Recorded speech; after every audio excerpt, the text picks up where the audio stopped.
हाँ, नमस्कार। स्वागत है आपका अपने ऑनलाइन स्टोर टारगेट विथ आलोक में, मैं अनिल मिश्रा।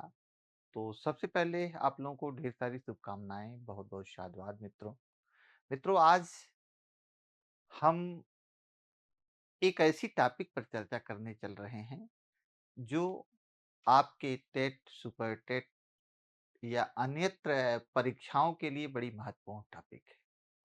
इस टॉपिक से ऐसे प्रश्न पूछे जाते हैं, जो आपकी सफलता के लिए बड़े उपयोगी होते हैं।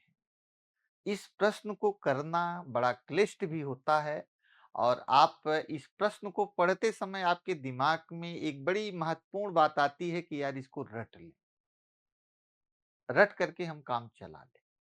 लेकिन यह एक ऐसी टॉपिक है, एक समझ परक टॉपिक है। संस्कृत व्याकरण में इसकी बहुत ही उपयोगिता है। मुझे लगता है कि इस टॉपिक को यदि आप समझ लेते हैं, तो मुझे लगता है कि आपका 3 प्रश्न सही हो सकता है। और आज इस टॉपिक को हम इतने सरलतम ढंग से आपको समझाने का प्रयास करेंगे, मुझे लगता है कि यह क्लास आने वाले समय में आपके लिए बहुत ही उपयोगी होगी। तो सबसे बड़ी चीज़ ये है कि आप पढ़ते समय आपके दिमाग में एक बात आती है कि आखिर जिस टॉपिक की हम लोग चर्चा करने चल रहे हैं, इस टॉपिक का नाम शब्द रूप है।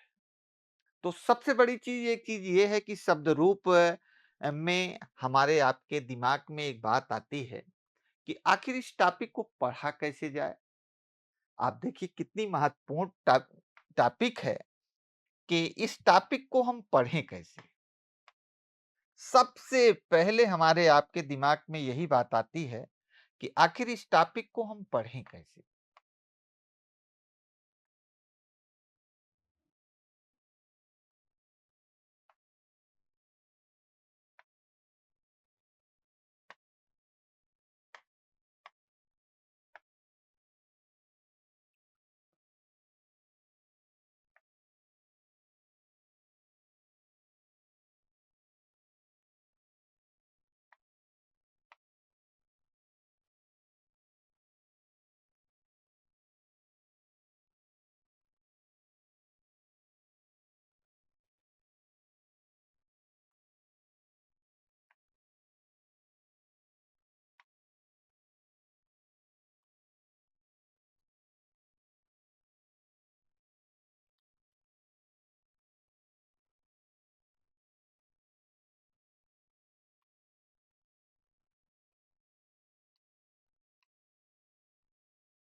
सबसे ज़्यादा जो है आपको यहीं पर जानने की ज़रूरत है कि इस टॉपिक को हमें कैसे पढ़ना चाहिए। दूसरी बात एक चीज़ और है कि इस टॉपिक को पढ़ने के लिए किन-किन बातों पर ध्यान देना चाहिए। इस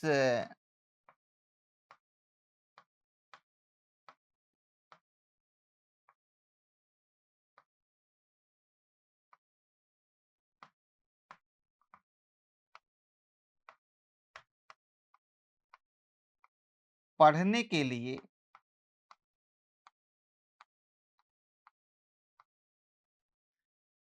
किन-किन बातों को ध्यान रखना चाहिए।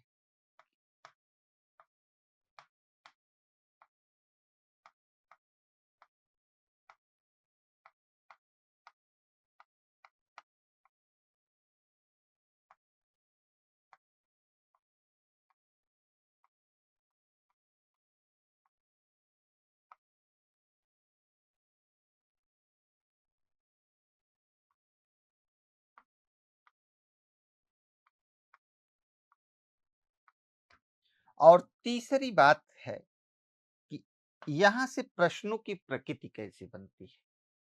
एक बड़ी महत्वपूर्ण बात है कि प्रश्नों की प्रकृति।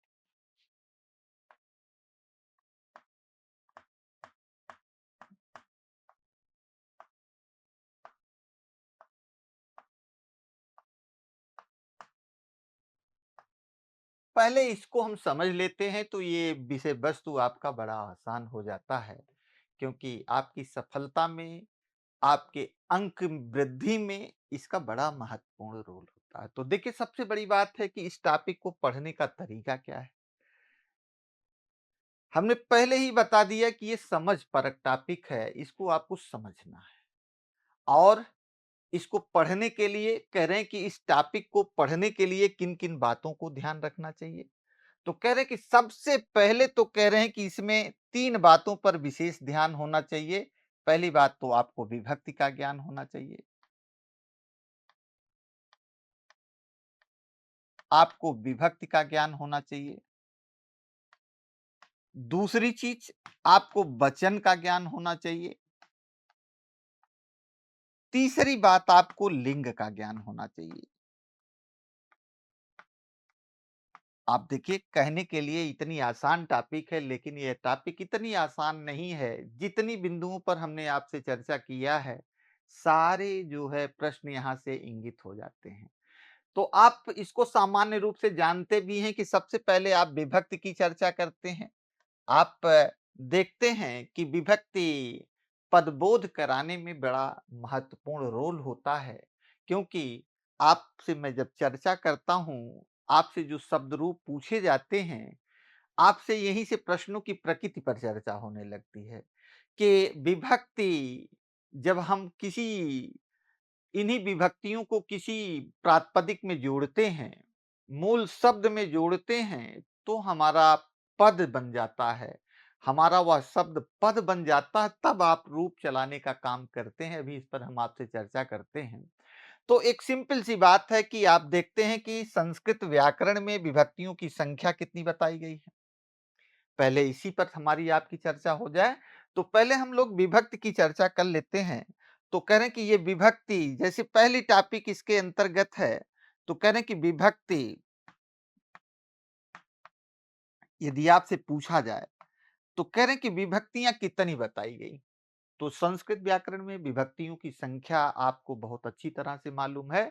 आप बता सकते हैं कि विभक्तियाँ 7 होती हैं। विभक्तियों की संख्या कितनी होती है? तुरंत आप बताइए कि भाई देखिए विभक्तियों की संख्या कितनी है? तो कह रहे हैं कि विभक्तियों की संख्या 7 है, 7 है। जैसा कि आपको मालूम है कि प्रथमा विभक्ति, द्वितीया विभक्ति, तृतीया विभक्ति, चतुर्थी विभक्ति, पंचमी विभक्ति, षष्ठी विभक्ति, सप्तमी विभक्ति। इसको आप क्रमबद्ध ढंग से जो है आप चाहें तो आप लेखन कार्य के माध्यम से आप इसको व्यक्त कर सकते हैं और बहुत आसानी से इसको हमें लगता है कि आप बता भी सकते हैं कि वो विभक्तियाँ कौन-कौन सी हैं, जिसका हम विधान किया गया है, जिसको हम पढ़ते हैं प्रथमा विभक्ति। आप देखिए, कह रहे हैं कि प्रथमा विभक्ति, द्वितीया विभक्ति, तृतीया विभक्ति, चतुर्थी विभक्ति, पंचमी विभक्ति, षष्ठी विभक्ति और सप्तमी विभक्ति। यही 7 विभक्तियाँ हैं, इन्हीं सातों विभक्तियों में हम प्रयास क्या करते हैं कि रूप को चलाने का कार्य करते हैं। अब इतनी बातें यदि आपको जानकारी हो गई तो एक बात पर और आपसे हम चर्चा करेंगे, क्योंकि आप देखते हैं कि विभक्ति के बाद जो है आपको सबसे बड़ी चीज वचन की आवश्यकता होती है। थोड़ा-सा हम आपको इस पर भी लोकेट करना चाहेंगे कि शब्द रूप में वचन की क्या आवश्यकता होती है। आप देखते हैं कि संस्कृत व्याकरण में सबसे ज़रूरी है कि आखिर संख्या का ज्ञान कैसे कराया जाए। कह रहे हैं कि संख्या का ज्ञान कराने के लिए संख्या का ज्ञान ज्ञान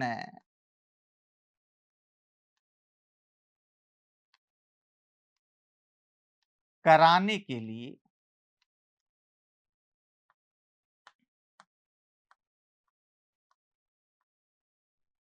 वचन का प्रयोग किया जाता है।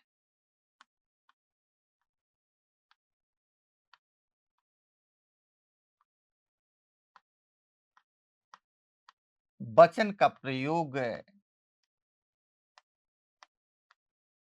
किया जाता है।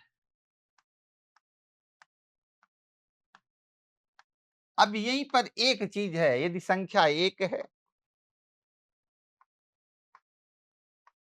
संख्या दो है, संख्या दो से अधिक, करें कि संख्या एक है, करें कि संख्या एक है, तो हम एक वचन का प्रयोग करते हैं।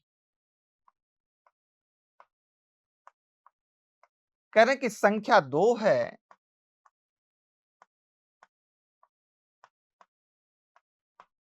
तो हम द्विवचन का प्रयोग करते हैं। करें कि संख्या यदि दो से अधिक है,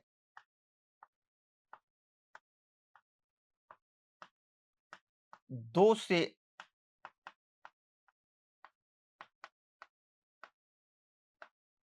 अधिक है, तो करें कि हमें बहुवचन का प्रयोग करना पड़ता है। तो ये आपको कोई भी संख्या होती है, जब आप शब्द रूप आपसे पूछा जाता है, तो प्रश्नों की प्रकृति यहां से बनती है कि भाई राम शब्द है, राम शब्द का रूप प्रथमा विभक्ति बहुवचन में क्या बनना चाहिए। देखिए, जैसे प्रश्न यहीं से बन जाता है, जैसे भाई राम शब्द है, यही राम शब्द है, कह रहे हैं कि इसी राम शब्द का जो है आपसे रूप पूछा जाता है कि भाई राम शब्द का रूप आपको बताना है, कहाँ बताना है। तो जैसे आपसे प्रश्न पूछ लिया गया कि भाई प्रथमा विभक्ति एक वचन, प्रथमा विभक्ति एक वचन में क्या रूप बनना चाहिए, तो आप कहते हैं रामः बनता है। आप कहते हैं बेटा रामः बनता है। यही प्रश्न आपसे पूछ लिया जाता है कि द्वितीय विभक्ति, करें कि द्वितीय विभक्ति बहुवचन में आप रूप बताइए। इसी पद का, इसी राम शब्द का द्वितीय विभक्ति बहुवचन में कौन सा रूप बनना चाहिए, तो आप कहते हैं कि भाई रामान बनता है। आप कहते हैं कि रामान बनता है।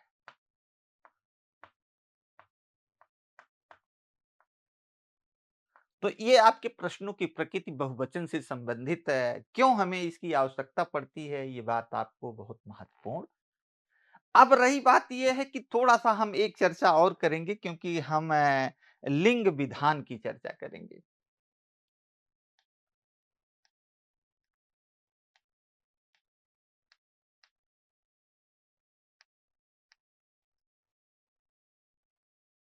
अब एक चीज आपको, सबसे बड़ी चीज ये है कि जैसे आपसे जो प्रश्न पूछे जाते हैं, क्योंकि संस्कृत का व्याकरण एकदम व्यवस्थित व्याकरण है।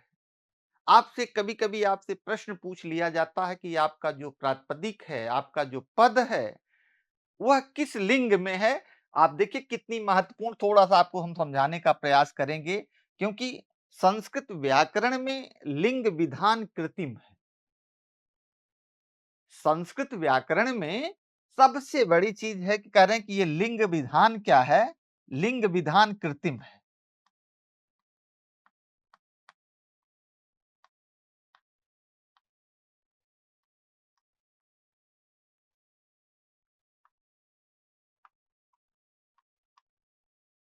कृत्रिम है, ये प्रकृति प्रदत्त नहीं है। जैसे एक सिंपल सी बात है, आपके सामने हमने यहाँ पर रख दिया, कभी कभी एक ही पद है, जैसे आपने देखा तनु पद है, देह पद है, शरीर पद है,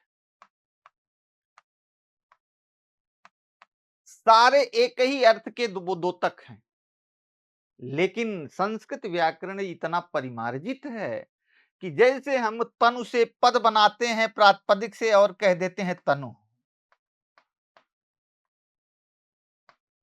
तो ये आपका लिंग विधान स्पष्ट कर देता है कि आप बात कर रहे हैं, किसकी बात कर रहे हैं, आप स्त्रीलिंग की बात कर रहे हैं, आप स्त्रीलिंग की बात कर रहे हैं। कह रहे हैं कि यदि आप देह से आपने देहा बना दिया, इसका मतलब है कि ये पद आपका पुल्लिंग में प्रयुक्त हो गया।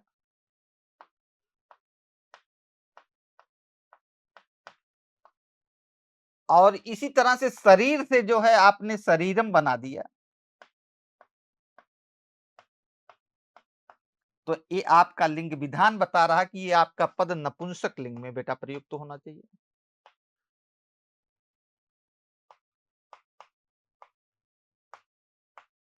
नपुंसक लिंग में प्रयुक्त होना चाहिए। ये इस तरह से यदि आप ध्यान देते हैं और मुझे बहुत अच्छी तरह से यदि आपसे कोई पूछे कि संस्कृत में लिंग कितने प्रकार के होते हैं या संस्कृत में लिंग बताए गए हैं, तो संस्कृत में लिंग 3 हैं। इनकी संख्या कितनी बताई गई है? 3। पुल्लिंग,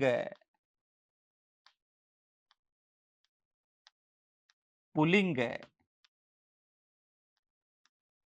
स्त्रीलिंग,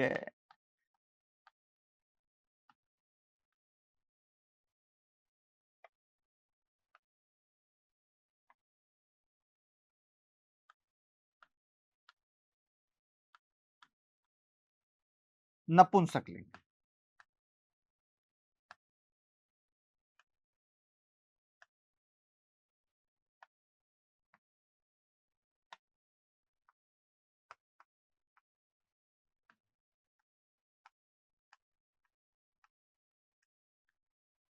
ये बड़ा महत्वपूर्ण है। अब एक चीज और आपको ध्यान, आज पढ़ने समय पहली डेमो क्लास है तो इसलिए जो है इसमें आपको हर बात क्लियर होनी चाहिए।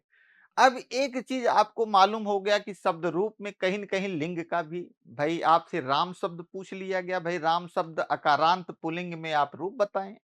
वहीं पर जैसे आपसे फल पूछ लिया जाता है, भाई फल का रूप बताएं, तो पहले तो आपको लिंग विधान क्लियर हो कि हमारा उदाहरण के रूप में यदि दो पद हैं, एक आपके सामने राम शब्द है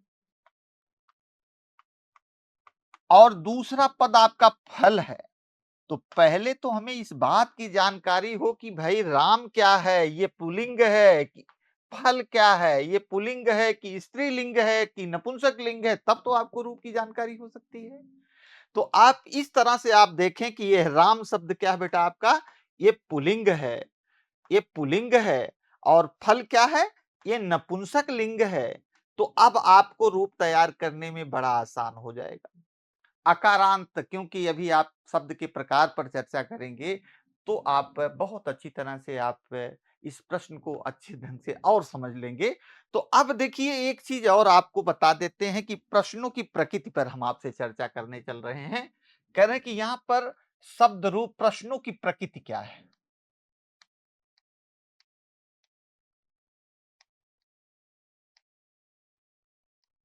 प्रश्नों की प्रकृति क्या है? पहले इसको भी जानना जरूरी है, क्योंकि अब आप एक प्रतियोगिता के आधार पर इसका अध्ययन कर रहे हैं और प्रतियोगिता के आधार पर पढ़ने का मतलब है कि हमें जो है सफलता अर्जित करना है। तो हमें कैसे पढ़ना चाहिए, कितने तरह के यहाँ के प्रश्न बनते हैं, प्रश्नों की प्रकृति क्या होती है, ये चीजें क्लियर हो जाएं तो आपका विषय वस्तु अपने आप स्पष्ट हो जाता है। तो अब देखिए प्रश्नों की प्रकृति, आपको मालूम है कि शब्द रूप से प्रश्न कैसे पूछे जाते हैं। शब्द रूप से प्रश्न कैसे पूछे जाते हैं, तो कह रहे हैं कि पहली बात तो आपसे मूल शब्द पूछा जाता है। मूल शब्द पूछा जाता है। जैसे मान लीजिए कि जिसको अभी आपसे चर्चा करेंगे कि मूल शब्द क्या होता है, इसी मूल शब्द को हम लोग प्रातिपदिक कहते हैं। मूल शब्द को हम लोग क्या कहते हैं बेटा? कहते हैं मूल शब्द को हम लोग प्रातिपदिक कहते हैं। दूसरी चीज, एक चीज ये होती है कि आपसे पद पूछा जाता है और ये पद पूछा जाता है, इसी पद में आपको तीन बातें, विभक्ति, वचन और लिंग, तीन बातें ज्ञान करनी होती है। जब पद से संबंधित प्रश्न पूछा जाता है, तो आपको विभक्ति का ज्ञान कर रखना पड़ता है, आपको लिंग का ज्ञान रखना पड़ता है, आपको वचन का ज्ञान रखना पड़ता है, क्योंकि आपसे प्रश्न पूछा जाता है कि भाई बताइए पुल्लिंग पद है, इसका आकारांत में एक वचन में क्या रूप बनना चाहिए, दो वचन में क्या रूप बनना चाहिए, बहुवचन में क्या रूप बनना चाहिए, ये प्रश्न है। अब जैसे मान लीजिए एक उदाहरण आपके सम्मुख हमने रख दिया और बहुत सिंपल सी बात है। आपसे हमने पूछ लिया कि भाई बताइए हरिः पद है और इस हरिः पद में मूल प्रातिपदिक क्या है?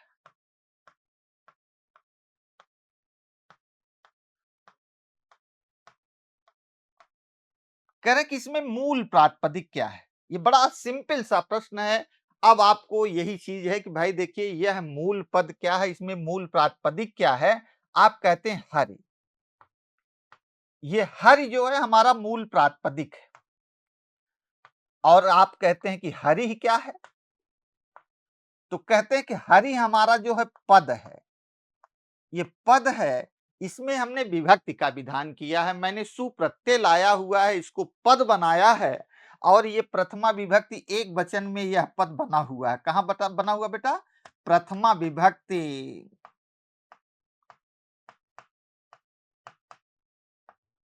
एक वचन में इसका हमने निर्माण किया है। तो अब आपको प्रश्नों की प्रकृति में कोई भी अंतर नहीं रह गया है। आप बहुत अच्छी तरह से आप अपने इस कॉन्सेप्ट को समझ सकते हैं। अब रही बात, एक चीज और आपसे चर्चा करेंगे, शब्द पर चर्चा करेंगे। पहले शब्द पर चर्चा हम लोग कर लेते हैं, तब आपसे चर्चा।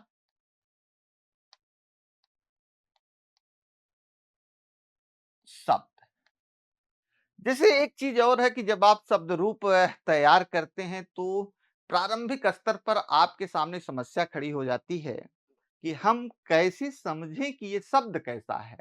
तो देखिए, संस्कृत व्याकरण में शब्द रूप को तैयार करने के लिए हम दो बातों पर चर्चा करते हैं। आप माहेश्वर सूत्र पढ़े हुए हैं। हम उन्हीं माहेश्वर सूत्रों की सहायता से जो है आपको समझाने का प्रयास करते हैं और मुझे लगता है कि आप बहुत आसानी से आप अपने इस टॉपिक को समझ सकते हैं इस माहेश्वर सूत्र के माध्यम से। बहुत आसानी से आपको समझ में आ जाएगा। माहेश्वर सूत्र को जब हमने आपको परिचय कराया था तो इसमें एक बात सबसे महत्वपूर्ण ढंग से आपके सामने आती है कि आखिर ये माहेश्वर सूत्र क्या है। तो आप बहुत आसानी से आप चर्चा करते हैं, कहते हैं भैया इस माहेश्वर सूत्र में हमने संपूर्ण संस्कृत की वर्णमाला बताई है। क्या बताई है?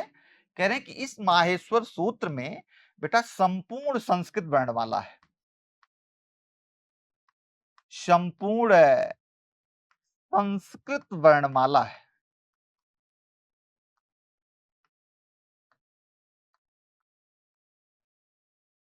संस्कृत वर्णमाला है। अब आपके दिमाग में आता है कि भाई संपूर्ण संस्कृत वर्णमाला है, तो इस संस्कृत वर्णमाला में मैंने दो बातों पर चर्चा आपसे किया है और आप बहुत आसानी से कहते हैं। एक तो कहते हैं अच, एक कहते हैं हल। अब यहां पर आपको समझने के लिए मुझे लगता है कि बड़ी सरलता होती है कि शब्द रूप में इनका योगदान क्या है। अब यहीं से आपसे शब्द दो प्रकार के हमें दिखाई पड़ते हैं। एक शब्द ऐसे होते हैं जिसके अंत में क्या होता बेटा? करें कि एक शब्द ऐसे होते हैं, एक शब्द ऐसे होते हैं, ऐसे होते हैं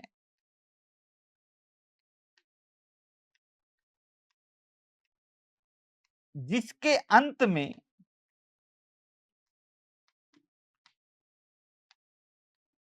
जिसके अंत में स्वर होता है, स्वर होता है। तो कह रहे हैं कि इनका नामकरण हमने कर दिया कि इन्हें हम अजंत कहते हैं। इन्हें हम क्या कहते हैं बेटा? इन्हें हम अजंत कहते हैं, अजंत कहते हैं।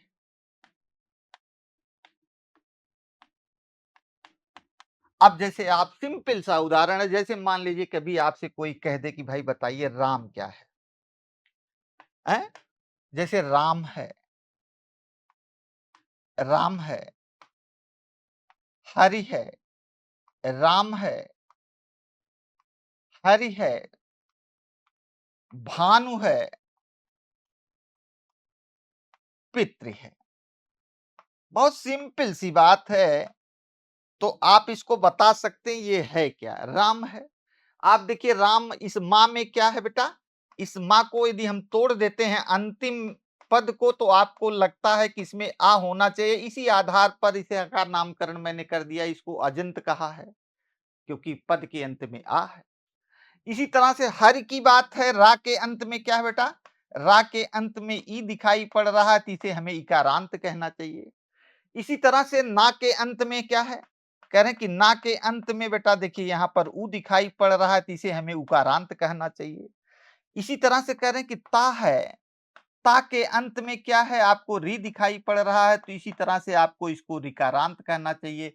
अब एक चीज आपके समझ में आ गया कि शब्द का जो पहला प्रकार बताया जा रहा है, वह कहीं न कहीं इसी अच के आधार पर बताया जा रहा है कि जिसके अंत में यदि अच है, तो आप उसे अजंत कहें।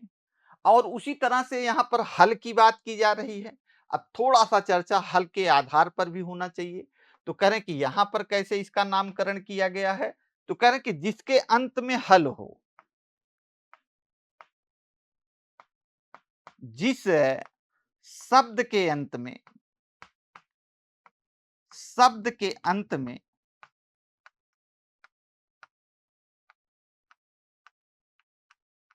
व्यंजन हो। कह रहे हैं कि जिस शब्द के अंत में व्यंजन हो, उसे हमें हमें हलंत कहना चाहिए। उसे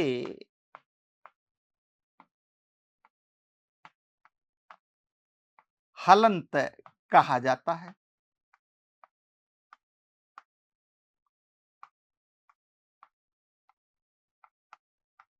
अब आपके दिमाग में एक बात आती है कि भाई आप बताएं, ये उदाहरणों के माध्यम से आप समझाने का प्रयास करें, क्योंकि ये चीज जब तक उदाहरण के माध्यम से नहीं समझी जा सकती है तब तक आपको ये चीज समझ में नहीं आ सकती है।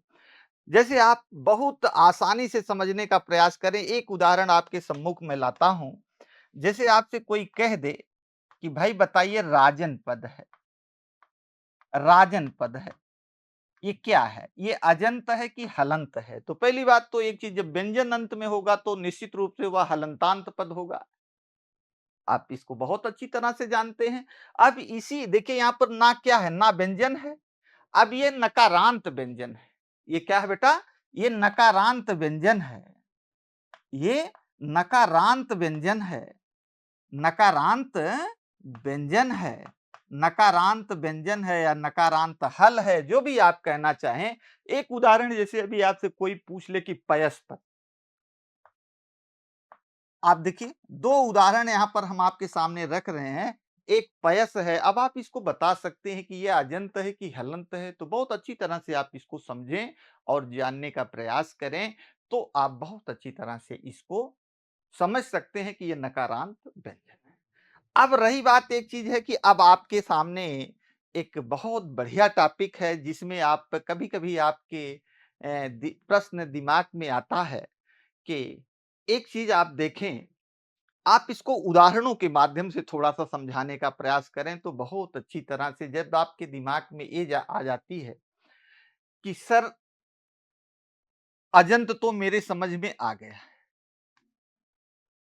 अजंत तो मेरे समझ में आ गया और ये भी समझ में आ गया कि भाई देखिए अजंत जिसके अंत में सुर होता है,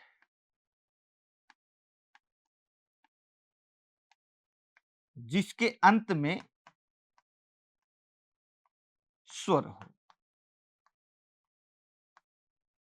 अब एक चीज आपको देखना चाहिए, जैसे आपके कुछ पद हैं, जैसे यहाँ पर उदाहरण के रूप में मैं आपके सामने, जैसे राम है, हरि है,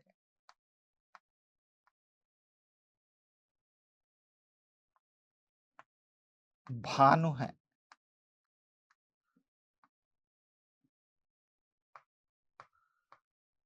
पितृ है,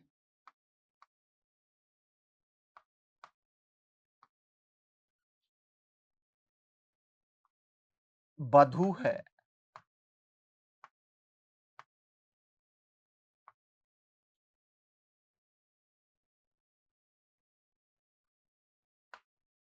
गोपद है। आपसे इतने पदों पर चर्चा इसलिए कर रहे हैं कि आपके समझ में आ जाए। एक बड़ी सिंपल सी बातें हैं कि आपके दिमाग में एक बात आती है बेटा कि जो है कि कैसे हमारे समझ में आए। आपसे पूछा जाए कि भाई राम पद क्या है? तो आपने कहा कि भाई देखिए रा है, इस रा में मैंने क्या लगाया हुआ बेटा? आ लगाया हुआ है। इसके बाद इसमें माँ है और इस माँ में क्या है बेटा? आ है। आप कह रहे हैं कि एक चीज तो मुझे आ गया कि भाई देखिए ये क्या होना चाहिए। इसे हम अकारांत कहें, इसे हम आकारांत कहें, इसे हमें इकारांत कहें, इसे हमें उकारांत कहें। तो एक चीज आपने कहा कि यहां पर भाई देखिए आ दिखाई पड़ रहा है, तो निश्चित रूप से इसका नामकरण अकारांत होना चाहिए, अकारांत होना चाहिए। अब देखिए कितना आसान है कि आपको मालूम हो गया कि अकारांत पद है। अब इस अकारांत पद में जितने संस्कृत व्याकरण में पुल्लिंग हैं, चाहे वह राम हो, चाहे वह बालक हो, चाहे वह वृक्ष हो, चाहे वह नर हो, चाहे वह खग हो, जो भी आप बताना चाहें, अब सारे इस अकारांत के रूप राम के समान चलना चाहिए। चाहे बालक हो, चाहे खग हो, चाहे मृग हो, चाहे वृक्ष हो, चाहे तरु हो। तो मुझे लगता तरु नहीं होगा, वृक्ष ही होगा, तरु नहीं होगा, वो तो उकारांत हो जाएगा। तो देखिए ये बहुत बढ़िया तरीका है बेटा, इस तरह से आपके पढ़ने का।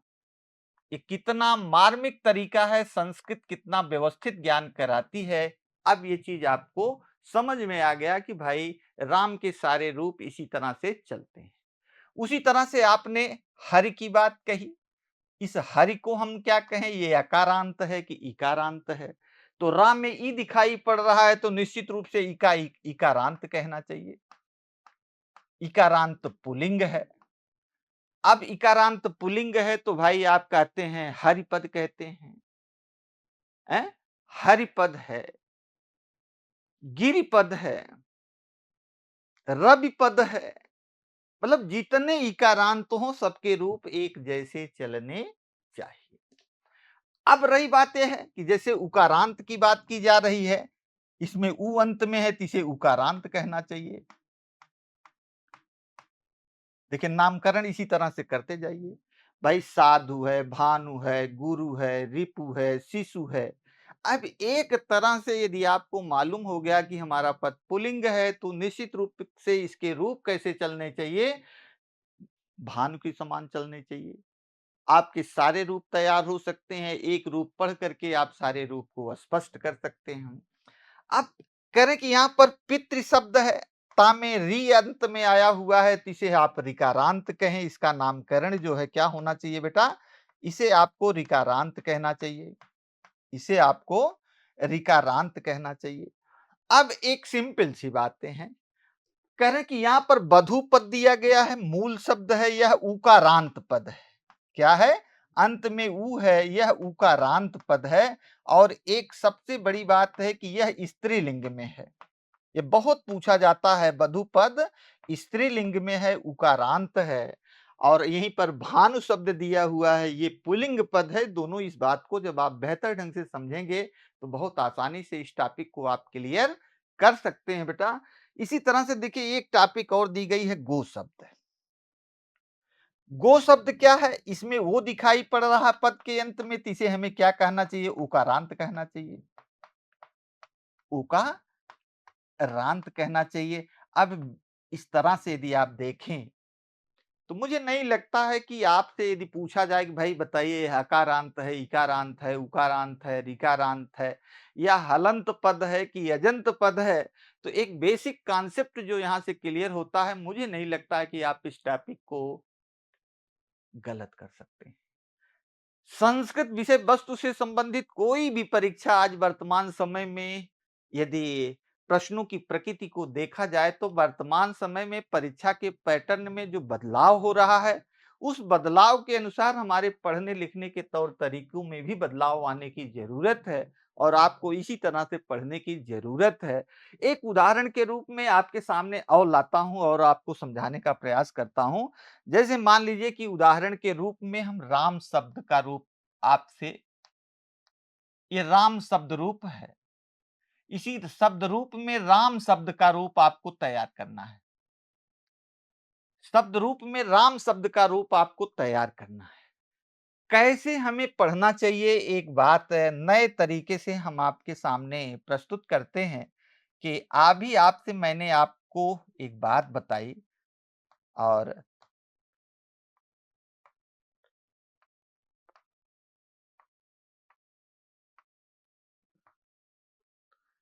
अब देखिए ये विभक्तियां हैं। इसी को हमने कहा कि भाई विभक्तियां हैं, ये प्रथमा विभक्ति है, ये द्वितीया विभक्ति है,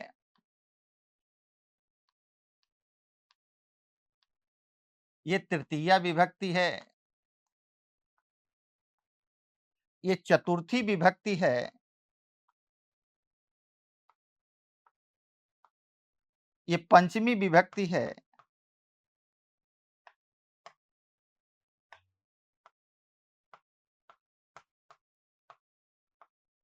ये षष्ठी विभक्ति है